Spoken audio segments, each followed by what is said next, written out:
예, 요즘 이제 새벽에 느헤미야를 살펴보고 있는데요. 느헤미야가 수산궁에 있는데 당시 왕은 이제 그 수산궁에 있지 아니하고 다른 궁에서 나라를 다스립니다.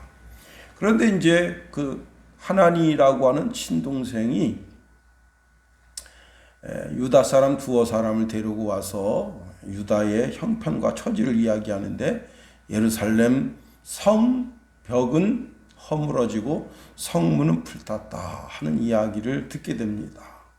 근데 그 이야기를 듣는데 느헤미야가 너무 마음이 아프고 너무 속상한 거예요.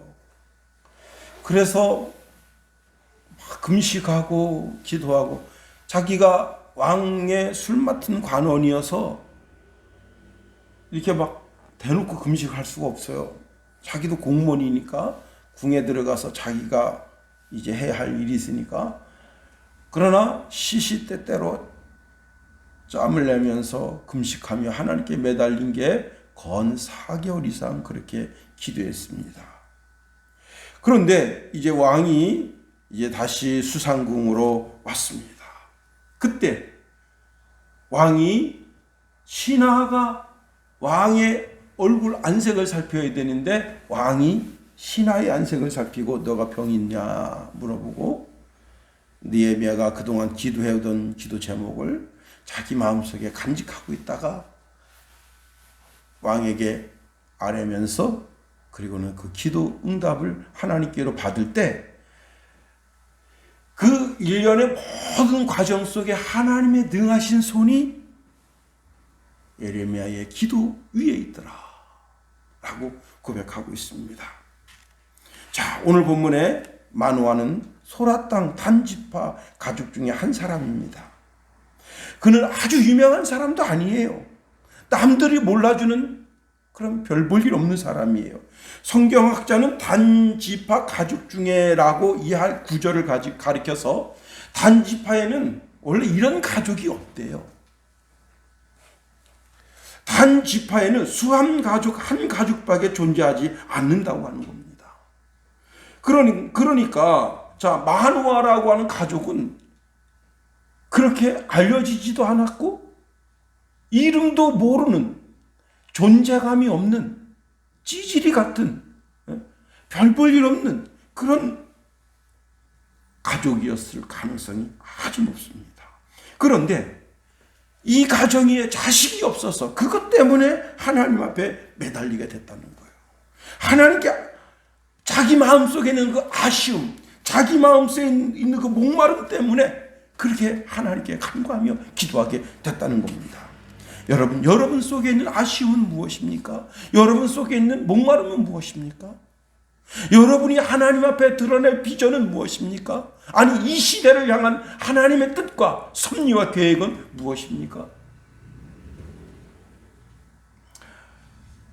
우리 최승원 목사님이 지금은 목사님 되셔서 이제 뭐 이렇게 목회 전선에서 목회하는데 저한테 그래요. 전도사 때 삼촌, 저는 뭘 해야 될 사람인지 모르겠어요. 앞이 너무 깜깜하고 불투명하고 아무것도 보이지 않습니다.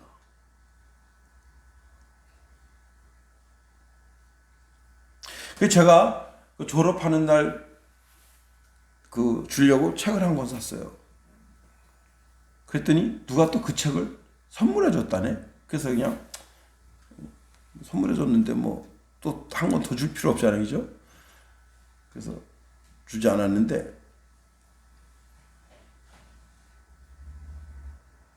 젊은 날 나의 비전은 무엇이고 나의 소명은 무엇인가? 내가 무엇을 해서 하나님의 영광을 드러낼 수 있을 것인가? 참 앞날이 너무 막막하고 너무 답답하고 뭐 손에 잡힌 것이 아무것도 없으니까 얼마나 답답합니까? 그럴 때 나의 그 아쉬움, 나의 목마름 때문에 하나님께 기도하다가 오늘 정말 느헤미야처럼 오늘 성경 본문의 삼손의 그 부모처럼 그런 주의 사자가 나타나서 응답받는 그런 그런 역사가 있어지기를 예수님의 이름으로 축원해 드립니다. 오늘 본문의 3절에 보니까 여호와의 사자가 그 여인에게 나타나서 그에게 이르시되 보라 내가 본래 임신하지 못함으로 출산하지 못하였으나 이제 임신하여 아들을 낳으리니 그랬습니다. 그 아쉬움, 그 목마름 때문에 하나님께 가까이 나아갔더니 그것 때문에 여호와의 사자를 만났습니다. 하갈은 자기 남편에게로부터 쫓겨났어요. 자기 아들 데리고. 여러분, 세상에 가장 비참한 인생이 뭐가 있겠어요? 쫓겨난 인생 아니에요. 쫓겨난 인생. 응? 여러분, 멀쩡히 잘 살고 있다가 집이 아버지가 사업하다가 부도나서 집다리가 와서 다 내쫓습니다. 뭐 가구 하나 못 가져가게 해요. 옷까지나 가져가게 하고 그냥 다 그 집에서 내쫓아요. 이거 얼마나 황당하겠어요. 참 너무 막막하죠. 죽을 것 같죠. 제가 극동방송 듣는데 한 장로님이 이런 이야기를 합니다. 자기 친구가 동네에서 같이 지내던 친구가 서울에서 자기가 그래도 좀 성공했다. 너 이렇게 시골에서 그냥 농사 짓지 말고 올라와라. 서울로 올라와라. 이 서울 가려면 집 한 칸이라 있어야 될 텐데, 그래? 그럼 뭐 전셋집 하나 얻으려면 200만 원 정도 드는데, 그 200만 원하고 이렇게 계약할 때 그 계약금이 들어가잖아요. 240만 원 보내라. 그래서 땅을 팔아가지고 그 240만 원 이제 돈을 붙여줬어요.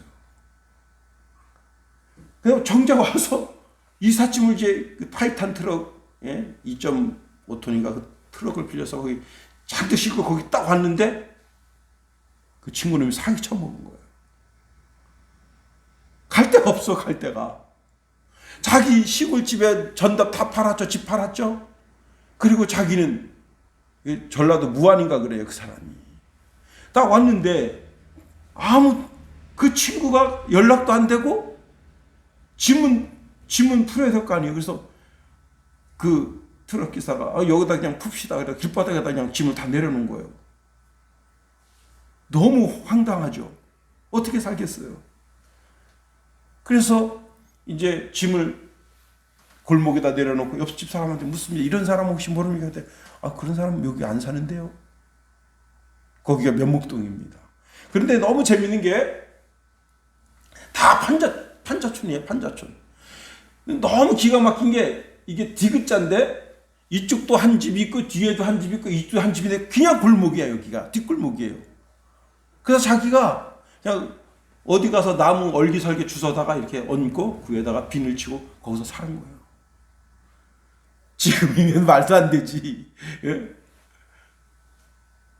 그런데 거기서 자기가 그래도 시골에서 농사 지면서 그 교회를 다녔다고. 그냥 장롱짝 그거로다가 문 삼아서 놓고 거적대기 놓고는 그리고 한 잠을 못 잔 거예요.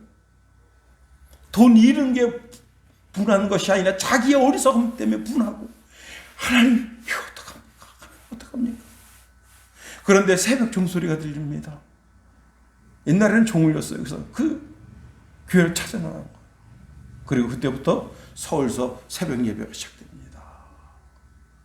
그런데 목사님이 이제 주일날 돼서 갔더니 이사 오셨나요? 그래서 그 사정 쫙 얘기했더니 그랬어요. 그래도 직장은 있어야 되죠. 봉제공장 취직되고 그리고 이순이 필요한데 더 없나요? 우리 와이프 안 될까요? 가서 또 들어가고 그렇게 해서 성공해서 나중에는 참 자기가 그 봉제공장 사장이 되고 그런 이야기를 쭉 하시는데 여러분 지금은 안개가 낀 것처럼 답답하고 막막하고 뭐 손에 쥔 것 아무것도 없더라도 그 아쉬움 그 목마름 때문에 하나님께 기도하다가 하나님의 음성을 듣는 하갈은 그렇게 쫓겨났잖아요. 쫓겨났는데 아들이 물을 마시지 못해서 죽어가는데 가시덤불 밑에 거기다 놓고는 참 아들 죽는 거 못 보겠다. 그래서 거기서 하갈이 그냥 대성통곡하고 울었어.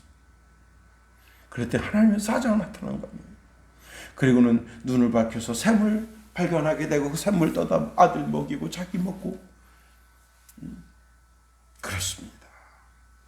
여러분의 아쉬움과 여러분의 목마름은 도대체 무엇입니까? 자, 오늘 본문은 삼손이 태어날 것에 대해서 주의 사자가 이야기합니다. 자, 오늘 이 삼손은 단 지파에서 나오는 아들이에요. 야곱이 아들을 낳고 그 이름을 단이라고 지었어요. 단.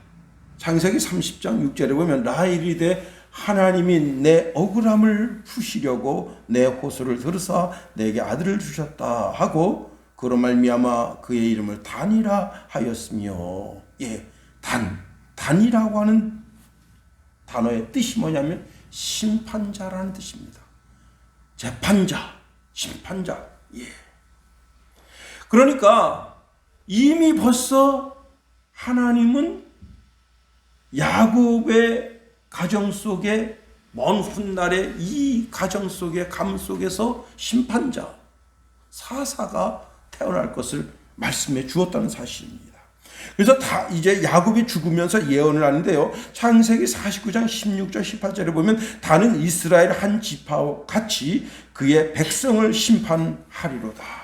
단의 길섭의 뱀이요 샛길의 독사로다. 말굽을 물으며 그 탄자를 뒤로 떨어지게 하리로다. 여호와여 나는 주의 구원을 기다리나이다 라고 고백했습니다. 자, 단 지파를 통해서 이스라엘을 구원할 구원자가 오게 될 거라는 거예요. 그 사람이 바로 삼손이에요.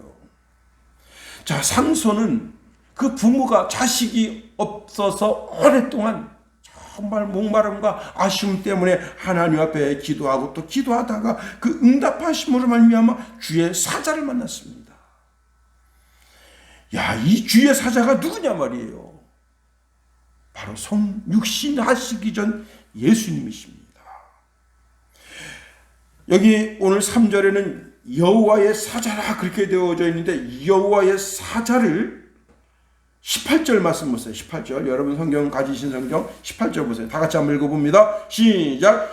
여호와의 사자가 그에게 이르되 어찌하여 내 이름을 묻느냐. 내 이름은 기묘자라 하니라. 기묘자가 누구예요? 바로 예수님. 기묘자라고 했단 말이에요. 예수님 이름을. 다시 말하면 이 가정은 기도하다가 성육신 하시기 전 예수님을 만난 거예요. 이게 복 중에 복이 아니고 무엇이겠어요? 예수님을 만나는 사람은 어떤 사람이든지 간에 그 마음의 소원이 해결되지 않은 사람이 없어요. 심지어는 문둥병자도 예수님께 나와서 그 문둥병 고침을 받고 거라사 광인은 자기가 예수님을 초대한 것도 아니지만 예수님이 그 거라사에 가셔서 그 광인을 고쳐주시고, 수로보니게 여인은 정말 예수님 앞에 섭섭한 이야기를 들었지만 그래도 꾹 참고 예수님 맞습니다. 그런데 강아지도 개도 상에서 떨어지기는 부스러기를 먹어요. 그러니 부스러기 같은 은혜라도 저한테 주시면 안 되겠습니까? 라고 간구할 때 따라 내 믿음이 너를 구원했구나.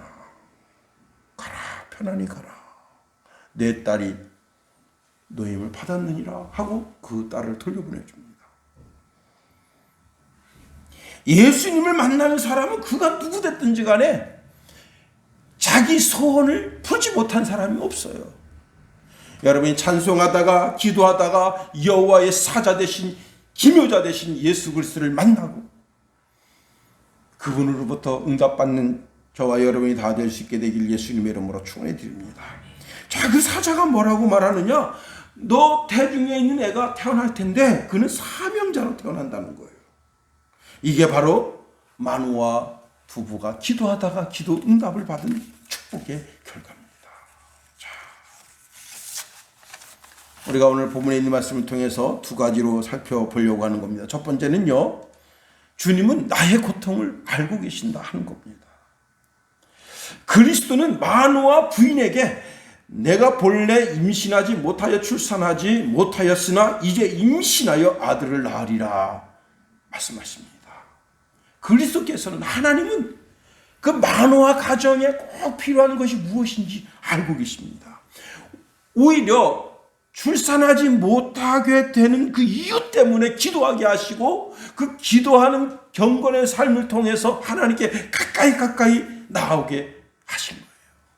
그리고 마침내 주의 이름을 부르는 자는 구원을 받는다, 응답하심을 받는다. 하나님을 가까이 하는 자가 하나님이 가까이 하심을 더 누린다 라고 하는 복을 받는 신뢰로 보여주는 겁니다. 인도에 70살 먹은 여인이요, 결혼한 지 45년 만에 첫 출산을 했어요. 나이 70 먹었는데. 지분벤 리벨이라고 하는 여자인데요, 그 남편은 물두할이라고 하는 분입니다. 45년 만에 임신했다. 그렇게 애를 갖고 싶었는데 안 됐어요. 폐경이 됐는데 이제 인도도 의술이 발달했어요. 그래서 체외 수정을 통해서 임신할 수 있다. 그래가지고 의사한테 가서 물어봤더니 가능할 것 같다. 그래가지고 결혼 45년 만에 아기를 그 품에 안았습니다.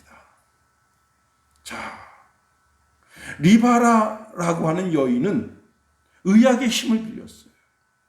의학의 힘으로 그 한을 풀어준 겁니다. 근데 만화 시대에는 의학이 발달되어 있던 시대가 아닙니다. 하나님의 섭리와 역사가 아니면 그런 기적과 이적은 맛볼 수가 없어요.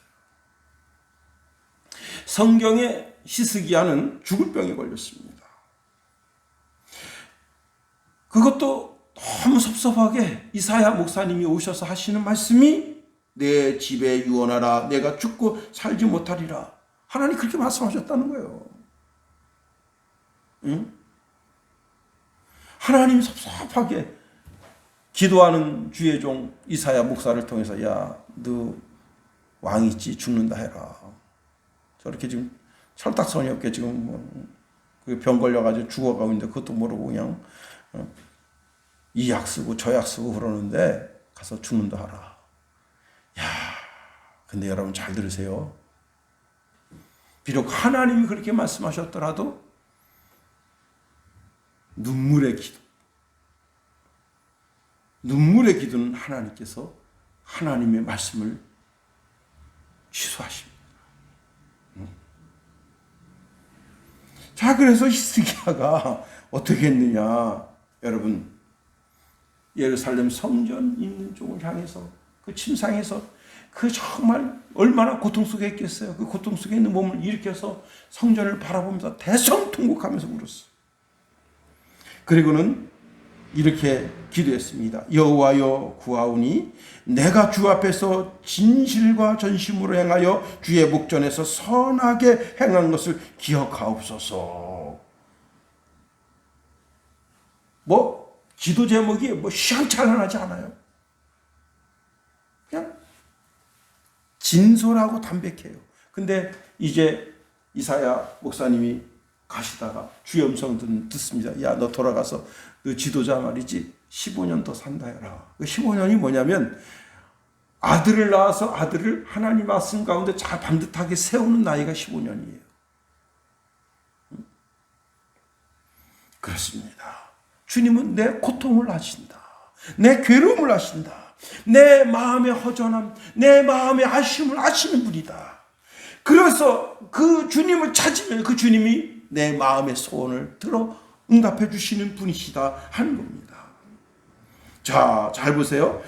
하나님이 마누아 부인에게 다시 한번 나타나셔서 내가 임신할 것이라 말씀해 주십니다. 3절 하반절에 보면 이제 임신하여 아들을 낳으리니 그렇게 말씀하셨는데 5절 상반절에도 보라 내가 임신하여 아들을 낳으리라. 우리의 기도가 허공을 치는 메아리가 아닙니다. 반드시 그 기도가 내 품으로 돌아옵니다. 나는 그들이 병들었을 때에 굵은 베옷을 입으며 금식하여 내 영혼을 괴롭게 하였더니 내 기도가 내 품으로 돌아왔도다. 이 시편 기자가 고백하는 겁니다. 여러분 마음속에 있는 허전함 때문에, 뭔가 답답함 때문에 그 답답함을 풀겠다고 술 한잔하고 마약하고 못된 짓하고 점점 자기 인생을 수렁에 늪으로 빠뜨리는 그런 어리석은 인생 되는 것, 차마 보지 못할 일입니다. 오히려 나의 인생의 답답함 때문에 골방에 들어가서 금식하며 눈물 지며 하나님 앞에 호소하고, 하나님 제 인생을 인도하옵소서, 내 인생의 걸음걸음을 주관하여 주옵소서. 제가 인천에서 이제 전인전도사 가서 사역을 하는데 처음에 사례비를 55만 원 주겠다 그랬어요. 그때 초봉 월급이 70만 원이었어요. 공무원들. 그래서 55만 원 주겠다 그래서 알았다고 갔더니 이분이 사례비를 40만 원 준 거예요. 10만 원을 깎고. 왜 이렇게 주십니까 했더니 교회 형편이 안 좋으니까 나중에 형편이 좋으면 더 올려주겠다. 근데 형편이 좋아졌어요. 응? 좋아졌는데 일은 더 늘어났는데 형편도 좋아지고 일도 늘어났는데 사람이 똑같아. 그래서 제가 딱 1년 만에 딱 사임했어요. 목사님 저 사임하겠습니다. 근데 사임인사도 안 시키더라. 그 목사님 참 인간성이 들들 쳐먹었어요.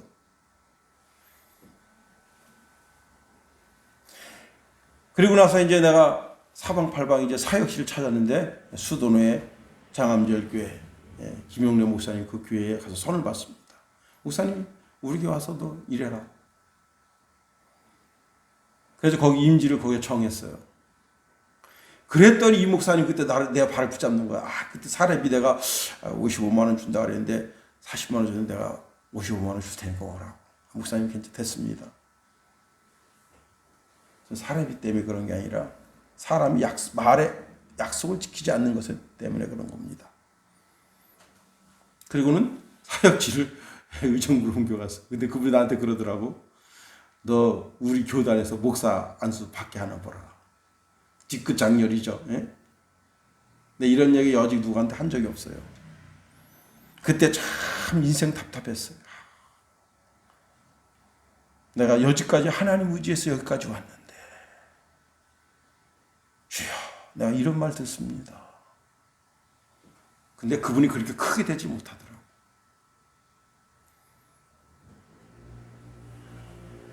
여러분 그때 정말 답답했어요. 사방팔방 인생 참 답답하다. 손에 쥔 것 없구나. 하나님께서 선하게 여기까지 인도하신 줄 믿습니다. 자, 두 번째로 우리가 생각할 것은요. 자, 하나님께서 이 마노아 부부에게 경건의 삶을 요구하고 계시다는 겁니다. 지금까지는 다 성인들이 사사가 됐어요. 어른들이 심지어는 이제 조그만 포도주 즙들 안에서 그 비를 털다가 거기서 하나님의 부르심을 받기도 하고 다 어른들이 다 이렇게 부르심을 입은 건데 이 삼손 같은 경우는 태어나지도 않았는데 벌써 하나님께로부터 부름을 받았습니다.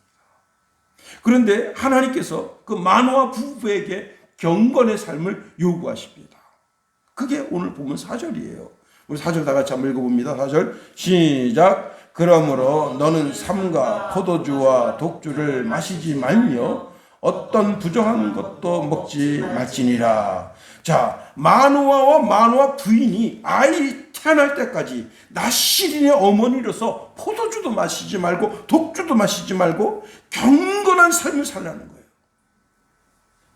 자, 마노아와 그 부인은 나시린이 아닙니다.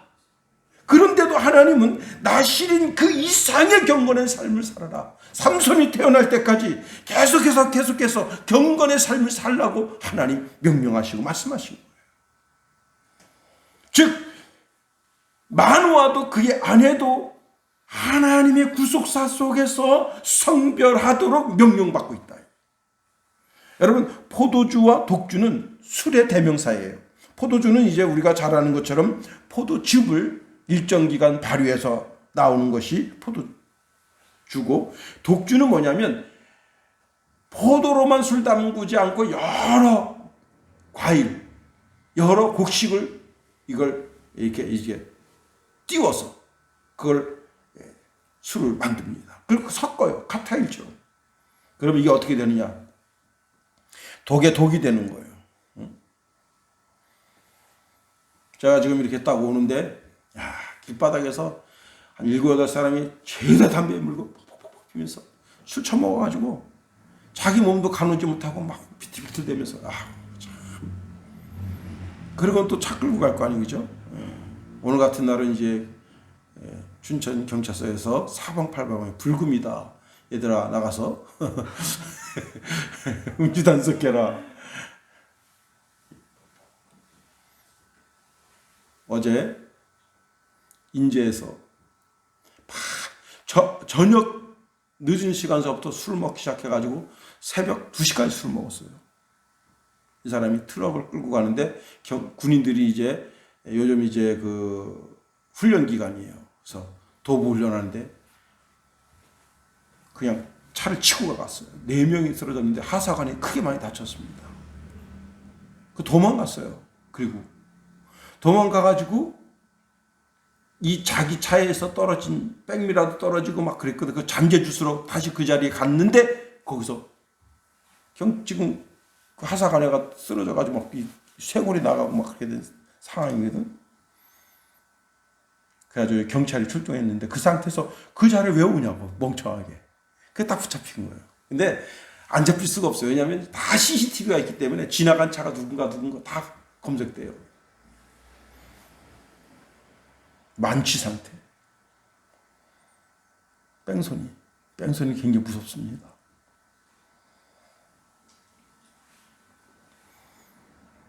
술 취하면 무슨 짓은 다 해요. 술이 그 사람의 인생을 끌고 가요. 어디로 끌고 가느냐? 파멸로 끌고 갑니다. 우리나라 유명한 국회의원 아들, 술 먹고 경찰관을 왜 뺨을 때리냐고. 지가 뭐라고.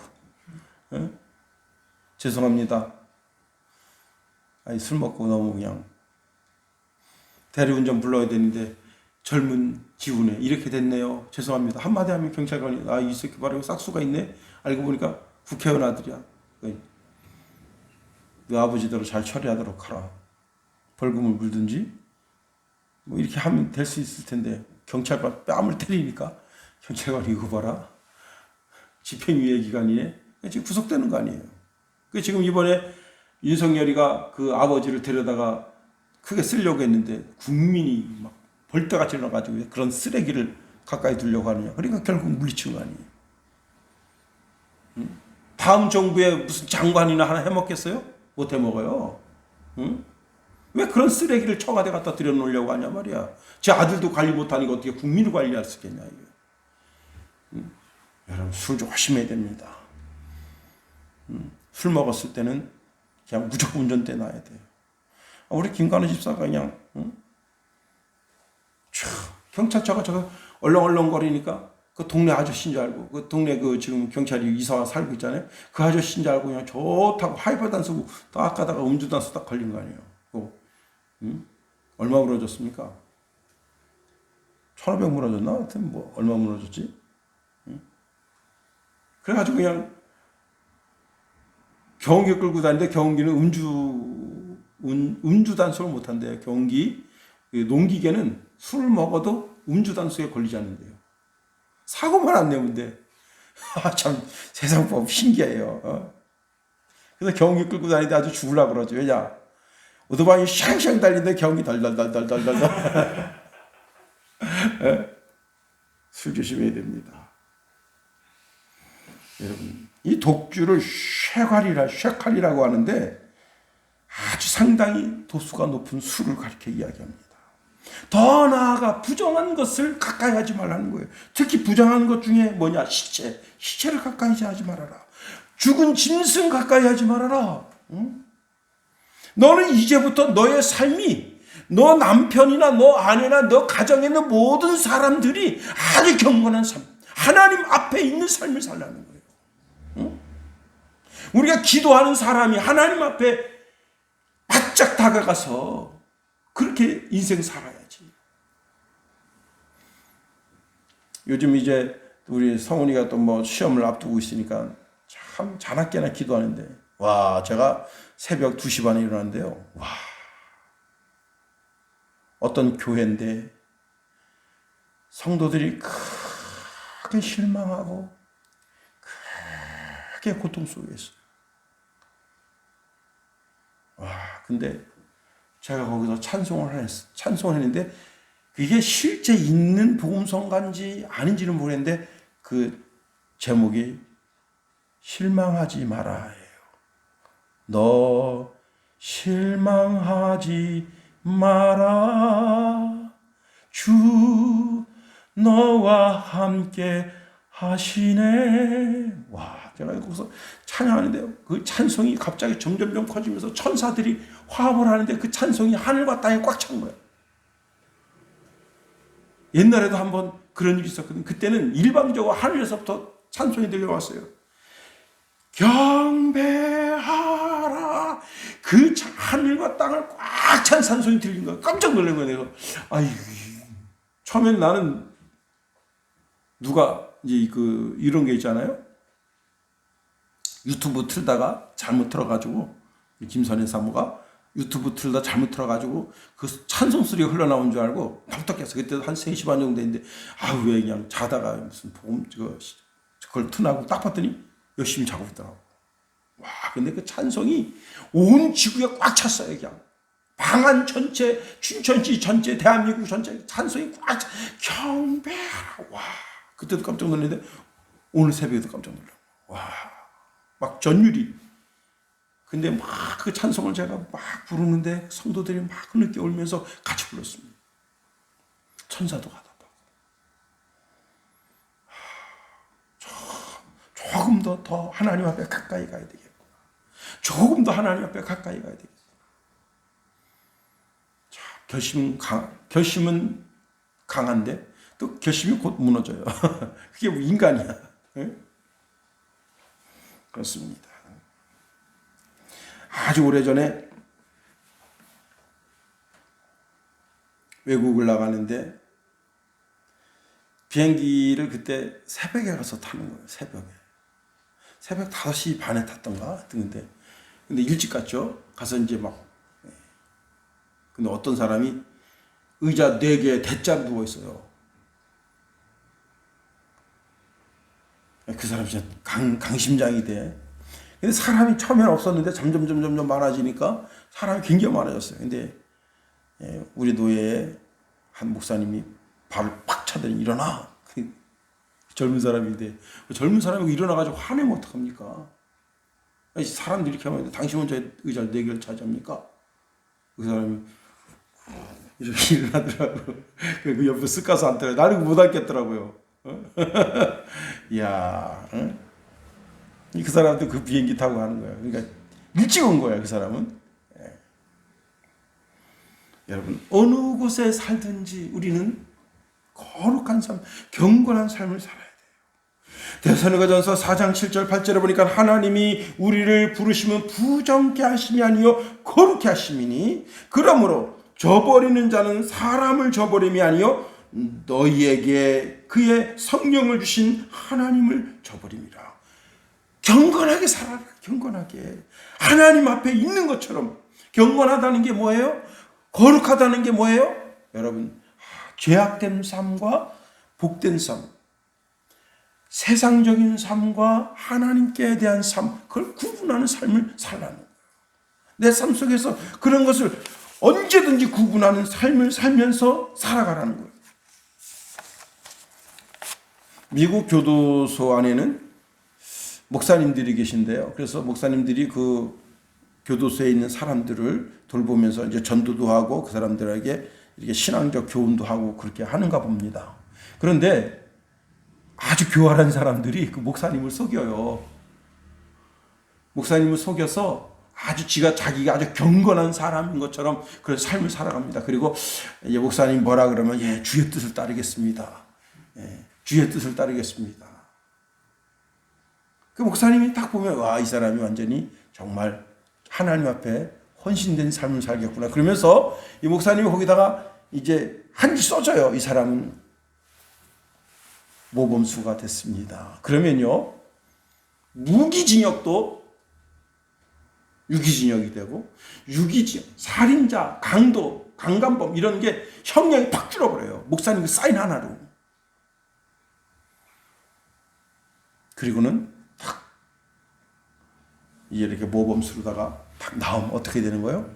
옛 생활로 돌아가는 거예요. 사람은 속일 수 있어요. 그 목사님, 그 수용소에 있는, 교도소에 있는 그 목사님은 속일 수 있어. 그 사람의 마음을 살 수도 있어. 그러나 하나님의 마음을 어떻게 사겠냐. 그렇습니다. 여러분, 하나님 앞에 정말 그리스도인다운 삶을 살아가는,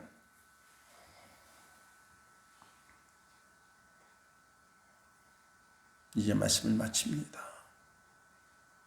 이 마노아 부부는 자기 마음의 아쉬움, 자기 마음 삶 속의 목마름 때문에 기도하다가 그리스도를 만났어요.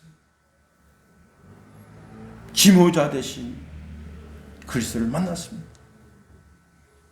그러니 그 마음의 소원이 다 풀어진 거예요. 자식이 있다고 거듭거듭 말씀해 주셨으니 얼마나 감사합니까? 우리가 하나님께로 응답받은 대로, 그리고는 하나님이 우리에게 요구하시는 대로 정말 경건한 삶을 살려고 몸부림쳐야 돼요. 우리는 내가 생각하는 것이나 말하는 것이나 행동하는 모든 것을 통해서 하나님께 영광을 올려드린 사람이고, 다른 사람들에게는 은혜를 끼치는 그런 복된 삶을 살아가도록 명령받고 있는 사람들입니다. 주기도문 하겠어요? 하늘에 계신 우리 아버지, 아버지의 이름을 거룩하게 하시며 아버지의 나라가 오게 하시며 아버지의 뜻이 하늘에서와 같이 땅에서도 이루어지게 하소서. 오늘 우리에게 일용할 양식을 주시고 우리가 우리에게 잘못한 사람을 용서하여 준 것 같이 우리 죄를 용서하여 주시고 우리 시험에 빠지지 않게 하시고 악에서 구하소서. 나라와 권능과 영광이 영원히 아버지의 것입니다.